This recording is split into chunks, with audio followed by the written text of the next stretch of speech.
이 세상에 존재하는 모든 것들은 다 목적이 있습니다.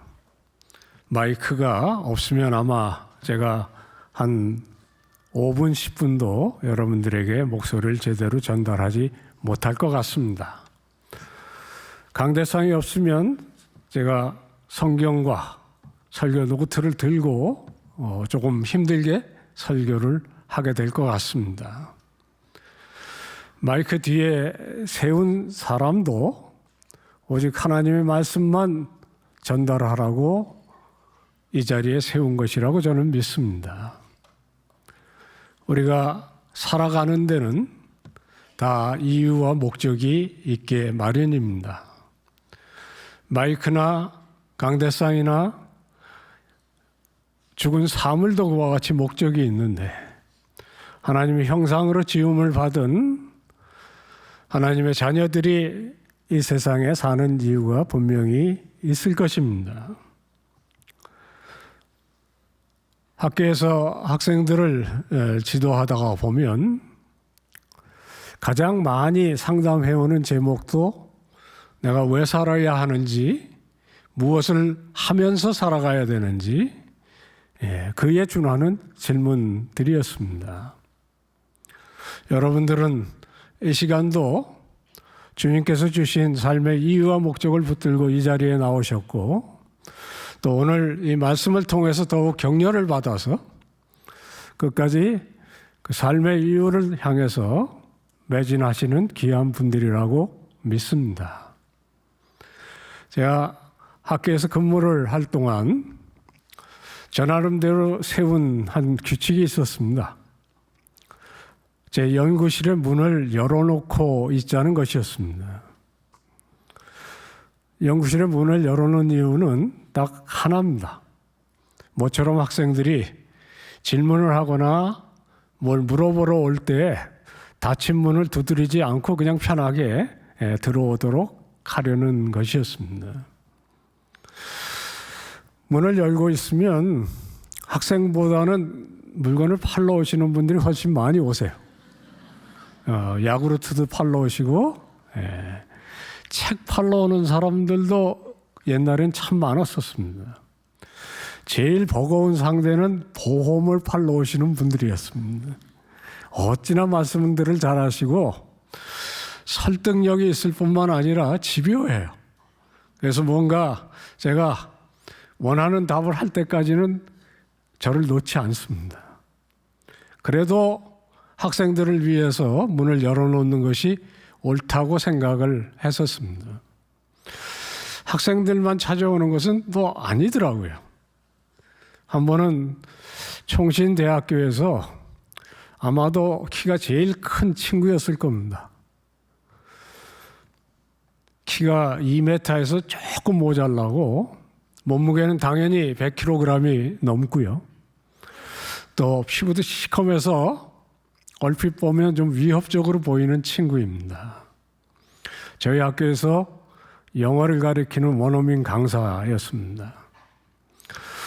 뉴욕에 있는 제 친구와 교회를 같이 다닌 이후로 오늘 첫날부터 저와 상당히 가까웠어요. 한 번은 그 친구가 찾아왔습니다. 어떤 때 형이라고 부르기도 하고 조금 분위기가 심상치 않으면 삼촌이라고 그러기도 하고 그러는 친구인데요. 그날따라 저를 교수님 이렇게 부르면서요. 내가 꼭 하고 싶은 얘기가 있다 그랬습니다. 그래서 하라고 했더니 자기가 이번 겨울방학에 아마 꼭 이맘때였던 것 같아요. 어머니를 보러 미국에 다녀올 텐데 그 전에 저한테 듣고 싶은 얘기가 있다는 거예요. 그러면서 이렇게 묻더라고요. Am I wasting my life here? 이렇게 묻더라고요. 당황하시지 않으셨죠? Am I wasting my life? 이렇게 묻더라고요.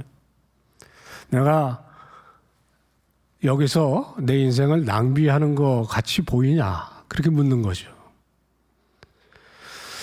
자기가 여기서 6년 동안 영어를 가르쳤는데 자기가 여기서 제 젊음을 그냥 허비하고 있는 것이냐? 그렇게 묻는 겁니다.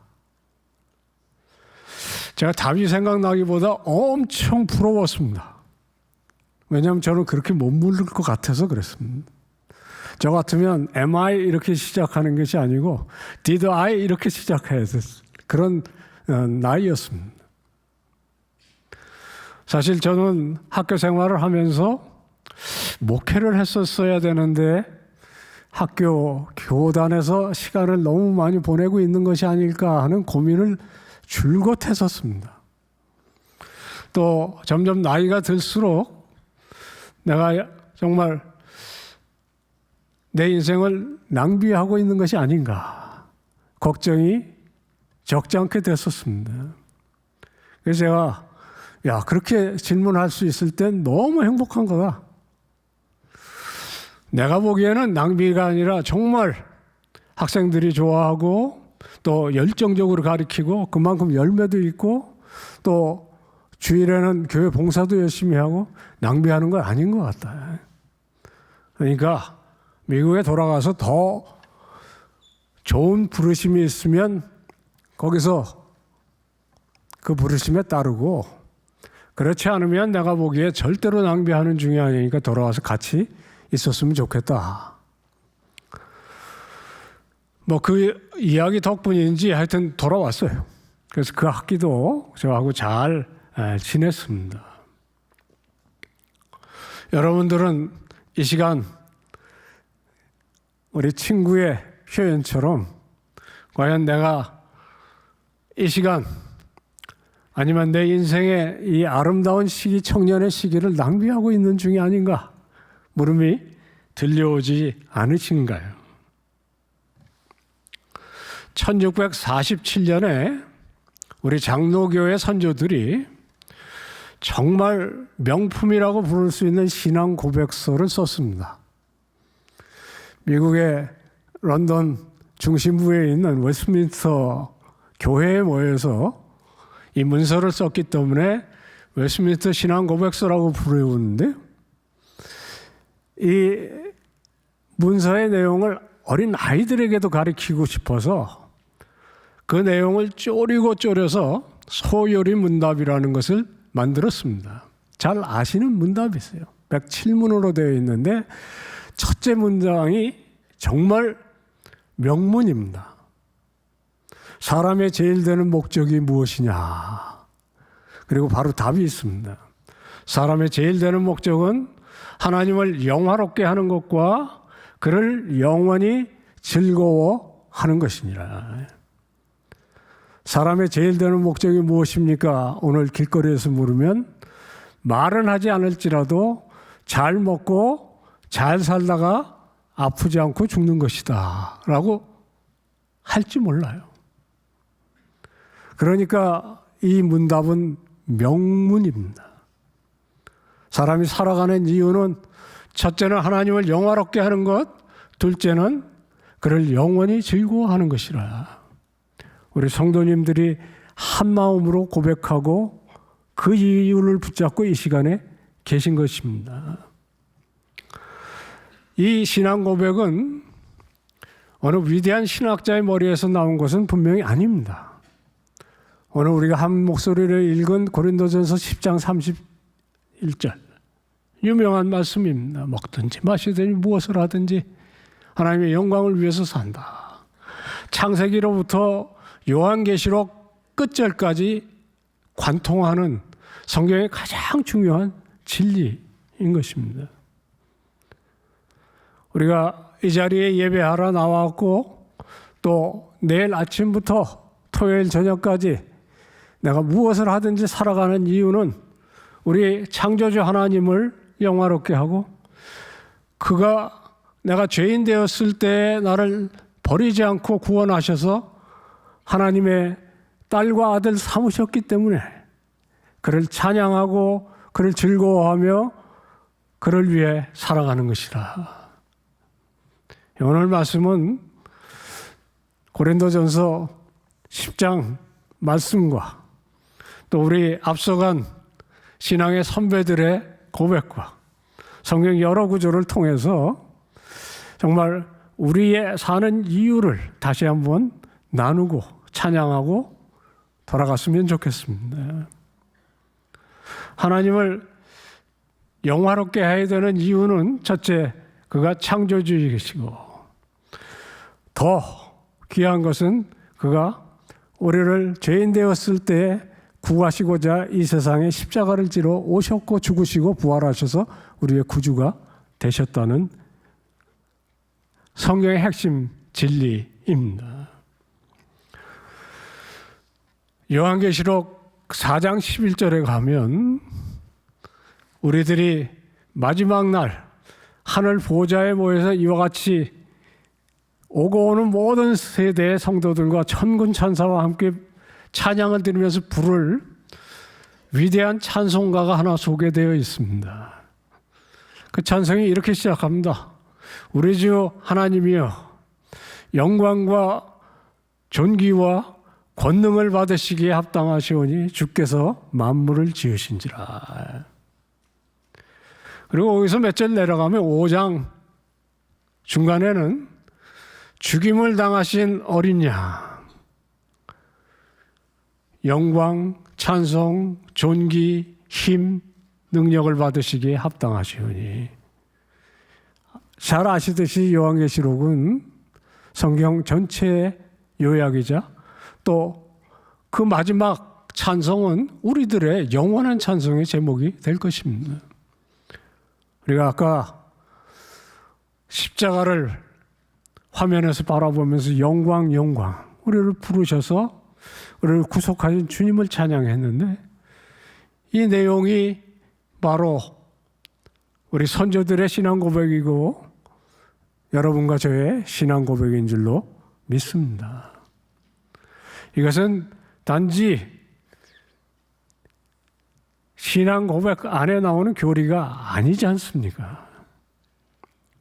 이 교리를 제대로 붙잡는 사람이 아마도 어떠한 삶의 여건이나 상황 속에서도 예배자로 든든히 서는 일상을 살 수 있는 귀한 분들이 된다고 저는 믿습니다. 꽤 오래전 1980년에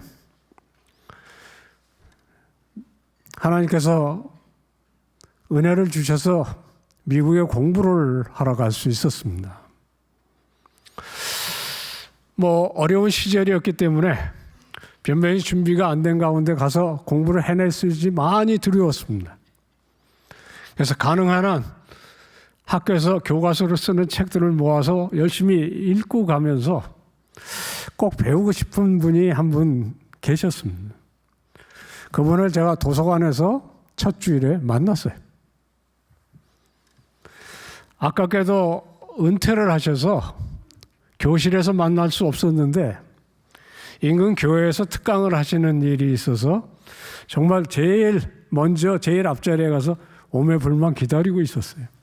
이분이 딱 올라오시더니 상당히 상투적으로 이렇게 물으시더라고요. 우리 그리스도인들이 믿고 고백해야 되는 가장 중요한 진리가 무엇입니까? 거의 순간에 생각할 여유도 주지 않고 그냥 본인이 바로 답을 하시더라고요. 근데 그 답이 저를 기운 쏙 빠지게 하셨어요. 우리가 믿고 고백해야 되는 가장 중요한 진리는 우리에게 성경이 말씀하시는 삼위일체 창조주 하나님, 구원자 되시는 하나님이 계시다는 것이다. 여러분들도 반응이 없으시잖아요. 네.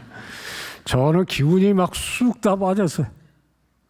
어떻게 해서 여기까지 공부를 하러 왔는데 내가 지금 유치원 때부터 아는 거 그걸 지금 말씀하고 계시나? 이 세계적인 대학자가 그것밖에 하실 말씀이 없으신가? 정말 상당히 실망했어요. 지금 저는 학교에서 퇴임한 지 5년이 지났는데요.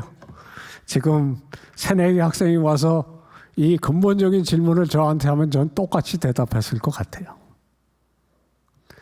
이 우리에게 창조주가 계시고 그가 우리의 구원자 되신다는 이 근본 진리는 성경의 진리일 뿐만 아니라 우리가 살아가는 이유의 가장 중심에 꽂혀 있는 진리입니다. 우리가 어려울 때 힘을 얻을 수 있는 딱 하나의 이유는 하나님이 살아계시다라는 믿음 아니겠습니까? 성경에서 가장 큰 고난을 직면했던 사람은 욥일 겁니다. 그 욥이 그렇게 얘기했습니다. 우리가 모태에서 적신으로 나왔사오니 적신으로 돌아갈지라. 주신 이도 하나님이시고 거두신 이도 하나님이시고 그만이 오로지 찬양을 받으실지어다. 그러니까 이 창조주 우리의 구원자가 되시는 하나님이 살아 역사하신다는 신앙 고백은 우리로 하여금 역경에서 일어날 수 있는 힘을 줍니다. 반대로 모든 것이 다 잘 풀리고 정말 기쁘고 행복하고 그럴 때 우리를 오만치 않게 해주는 진리이기도 합니다. 사도 바울은 로마서의 핵심 구절이라는 11장 마지막 절에 이는 만물이 주에게서 나오고 주로 말미암고 주에게로 돌아가니 그에게만 영광이 세세히 있으리로다. 아멘. 그렇게 끝났어요. 그리고 오늘 본문처럼 그러므로 그런즉 어떻게 살아야 될지를 이야기하는 장으로 나갑니다. 그러니까 우리가 내일 아침 삶을 직면하기 전에 늘 주일마다 이 자리에 주님께서 저희들을 불러 깨우치시는 것은 우리는 우리의 창조주, 우리의 구원자 되시는 그분과 함께 산다 하는 믿음 아니겠습니까? 교만할 이유도 없고 낙담할 이유도 없는 가장 근본 진리인 것입니다. 우리는 이 말씀을 붙잡고 왜 하나님을 찬양하는지, 우리가 예배의 자리에 나오든지 아니면 삶 속에 예배의 거룩한 산제사로 영적 예배로 나아가든지 그 이유를 발견하게 되는 것입니다. 그러면 우리는 어떻게 주님을 찬양해야 하는 것일까요? 어떻게 하면 우리 주님께서 영화롭게 되시는 것일까요? 우리 오늘 성가대 찬양, 하늘을 두루마리 삼고 바다를 먹물로 삼고 이 세상의 모든 사람들의 손을 필경으로 삼아도 우리가 그거 다 찬양할 수 없다. 글자 그대로 아니겠습니까? 사실 우리는 하나님을 과연 영화롭게 할 수 있는 것일까요? 내 삶을 들여다볼 때 정말 내가 하는 일을 통해서 하나님께서 영광을 받으실 수 있는 것일까요? 근 400여 년 전에 사람의 제일 되는 목적에 대한 신앙 고백을 했던 선조들이 그 요리문답을 해설하면서 우리가 최선을 다해 살겠지만 우리가 무엇을 한들 하나님께서 영광을 받을 수 있으랴. 비결은 딱 하나. 하나님의 형상을 그리고 그의 구원의 은총을 받은 그 모습을 우리 삶 속에서 반사하는 것이라. 중천에 떠있는 달은 그 자체는 빛이 없는 것을 압니다. 차디찬 돌멩이에 불과한데 높이 떠있기 때문에 햇빛을 막힘없이 반사할 수 있기에 밤하늘에서 가장 빛나는 천체가 되는 것처럼 우리 그리스도인들이 하나님께 영광을 돌릴 수 있는 방법은 하나님께서 살아계심을 우리들이 보여줄 수 있으면 된다. 그가 선하시고 능력 많으시고 그가 사랑의 하나님이시라는 것을 보여주면 된다. 사실 이 세상 신들 가운데 사랑의 신 없습니다. 무서운 신들만 가득할 뿐이에요. 아니면 우리의 구미를 맞춰줄 수 있는 낮고 천박한 신들이 있을 뿐이죠. 창조주이시면서 낮고 낮은 자리에 육신을 입고 나 같은 죄인을 위해서 죽으시기까지 하는 하나님의 사랑이 나의 작은 목소리, 나의 정말 보잘것없는 일들을 통해서 드러난다면, 막힘없이 반사된다면 그것이 바로 하나님께서 영광을 받으시는 길이라. 오늘 말씀을 다시 한번 준비하면서도 참으로 마음이 무거웠어요. 오늘날 한국 교회가 정말 이 일을 제대로 하고 있다면 길거리에서, 직장에서, 학교에서 그리스도의 이름이, 우리 창조주 하나님의 이름이 영화롭게 될 터인데, 혹시라도 우리가 우리의 잘못된 우리의 연약이 그 영광이 비추는 것을 막고 있지는 않는가. 그래서 우리의 주님의 이름이 높이 칭송을 받는 대신 여러 가지 정말 외람된 이름으로 불리우는 것 아닌가. 사도 바울은 이 이야기를 하면서 조금도 주저하지 않고 먹든지 마시든지 무엇을 하든지라고 이야기합니다. 그러니까 우리가 예배 가운데 힘찬 찬양을 드리는 것, 삼일교회만큼 살아있습니다. 저는 정말 여러분과 같은 자리에서 찬양을 드릴 때마다 일주일 내내 씨름하던 제 개인의 어려움, 한국 교계의 어려움 다 씻어버릴 수 있는 것 같아요. 여러분과 같이 신실한 성도님들과 함께 한 목소리로 하나님을 찬양할 수 있는 것은 특권입니다. 특별히 오늘같이 또 늘 그렇지만 성가대가 우리의 찬양을 그대로 하나님께 돌려드리는 영광스러운 예배, 여기서 하나님께서 영화롭게 되는 것은 분명해요. 예배는 소중한 것입니다. 그러나 사도 바울은 왜 열광찬 영광된 예배를 거론하지 않고 먹든지 마시든지 무엇을 하든지를 이야기하고 있는 것일까요? 여러분, 지난 주일에 반찬이 뭐였는지 기억하시는 분들 계세요?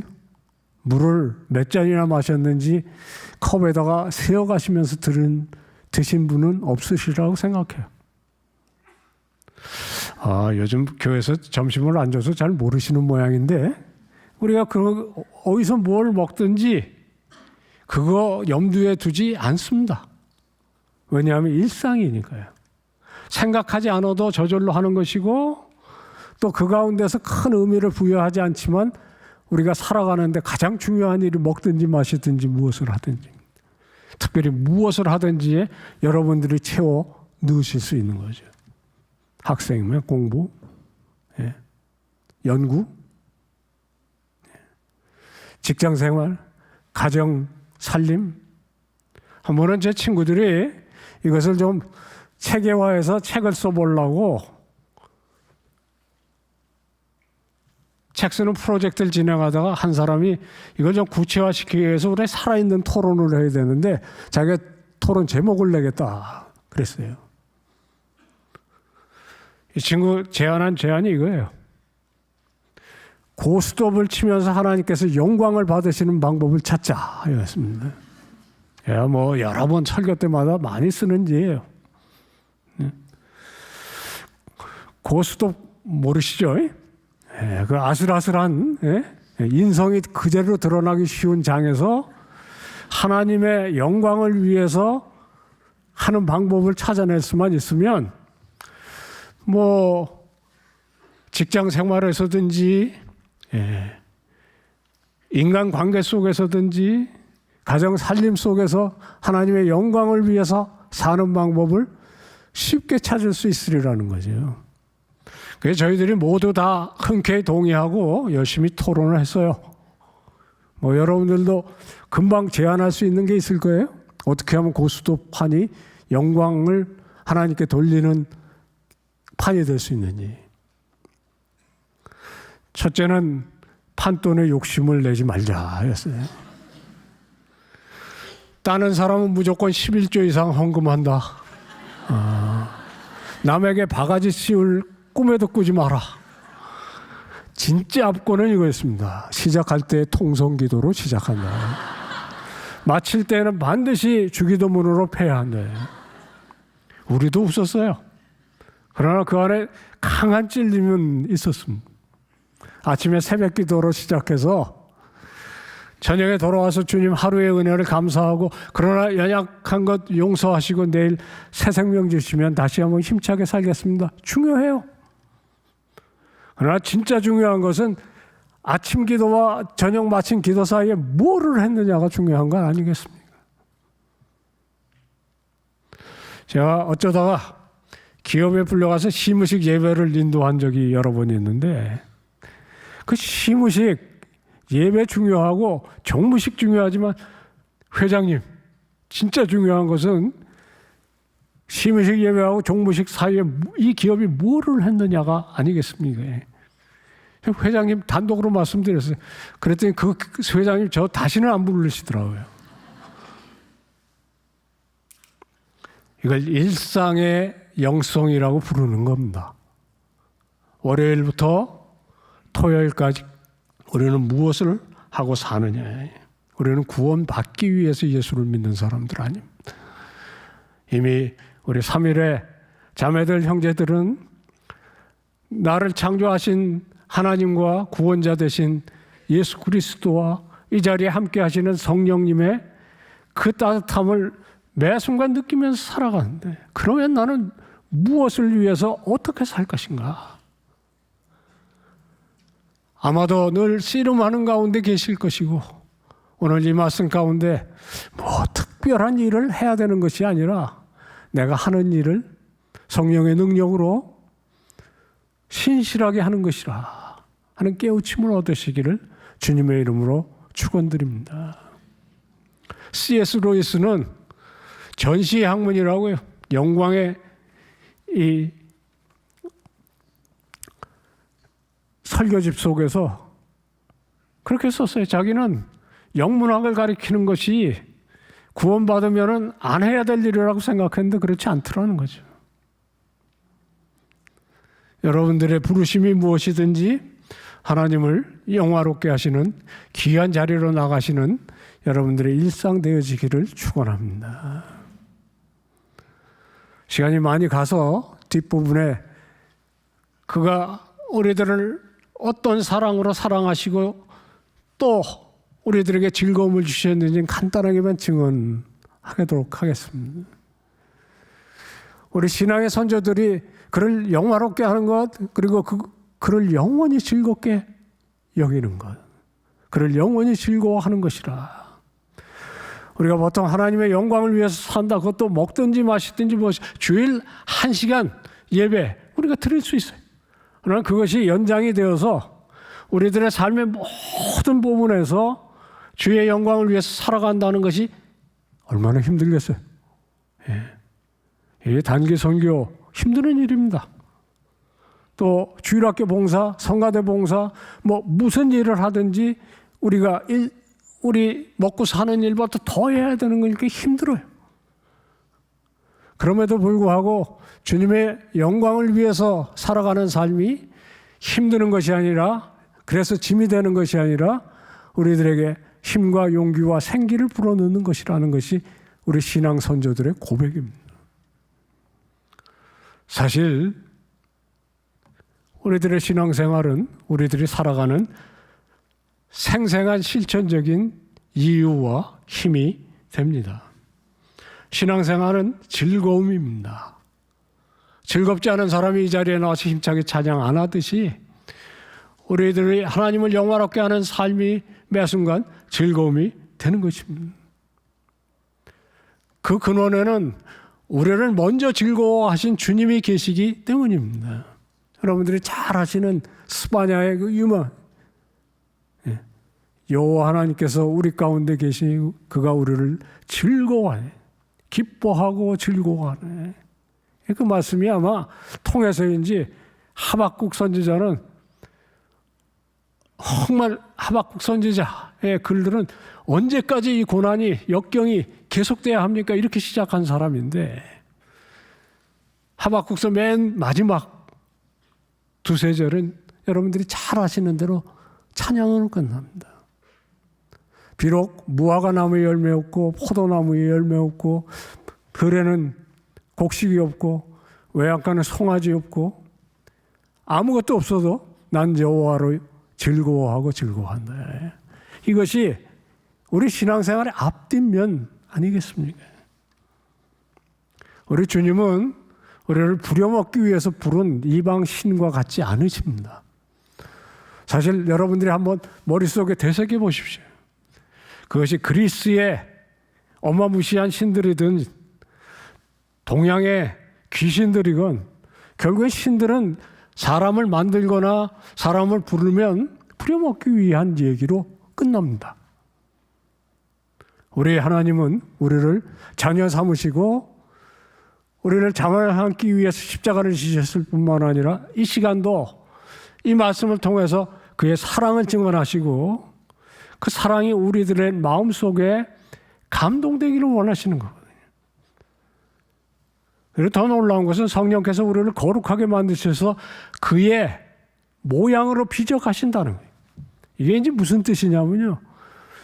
우리 기독교가 성경이 말하는 하나님의 사랑은 우리를 주님께서 부르신 그 모습대로 절대로 그냥 두시지 않는다는 것을 증언하는 것입니다.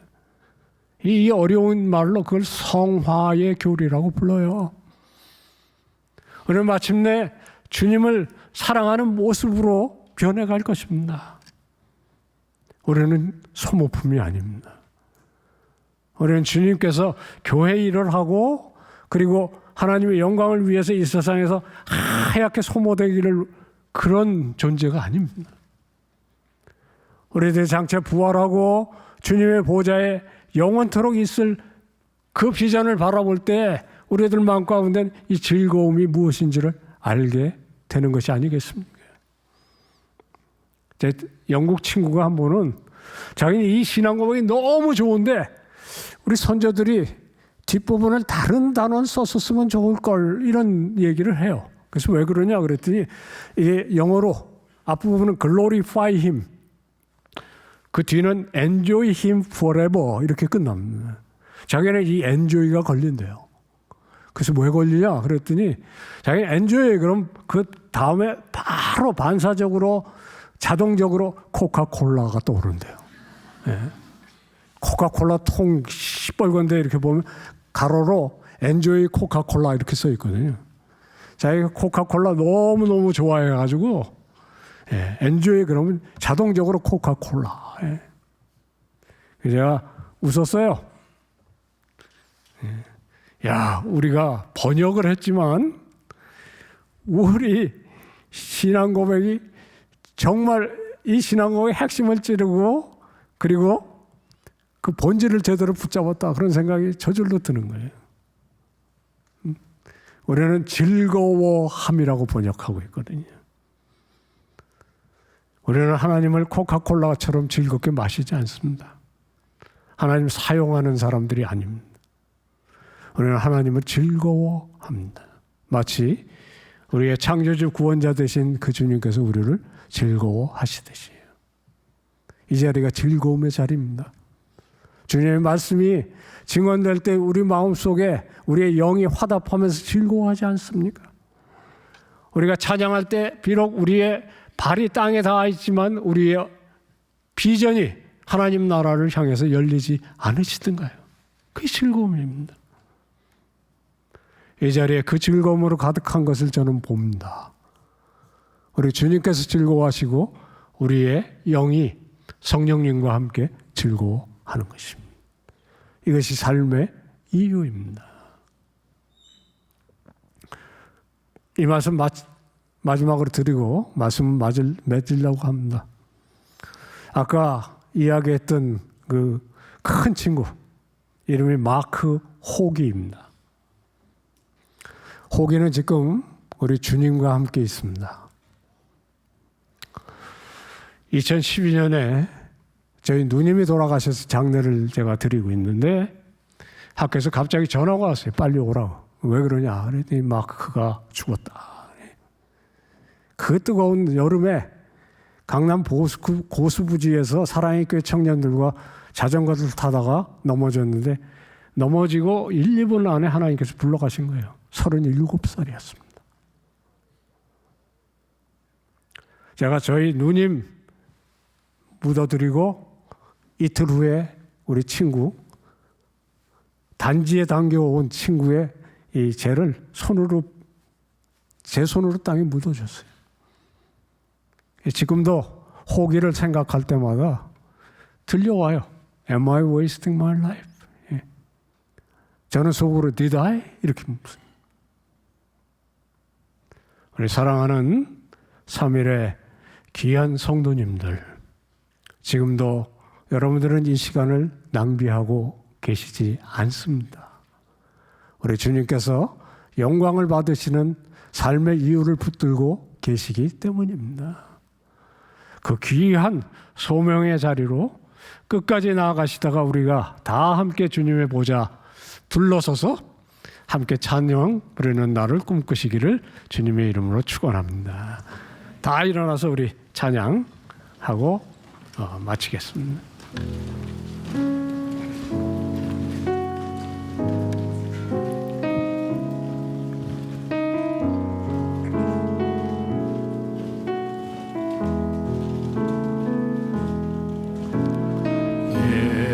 예수는 나의 힘이요 나의 기쁨 내 장소와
사랑하는 3일 형제자매들, 여러분의 삶의 이유를 같이 고백합니다. 주님, 이 한 주간도 주님께서 내 삶의 이유 붙들고 살아가는 은혜를 주옵소서. 잠시 통성으로 기도하고 축복 기도하겠습니다. 아버지 하나님께서 주신 은혜를 붙잡고 살아가기를 원하오니 주여 함께해 주시고 또 나아가는 저희들도 주께서 함께해 주시옵소서. 은총을 내려주시고 붙잡고 나아가도록 주님께서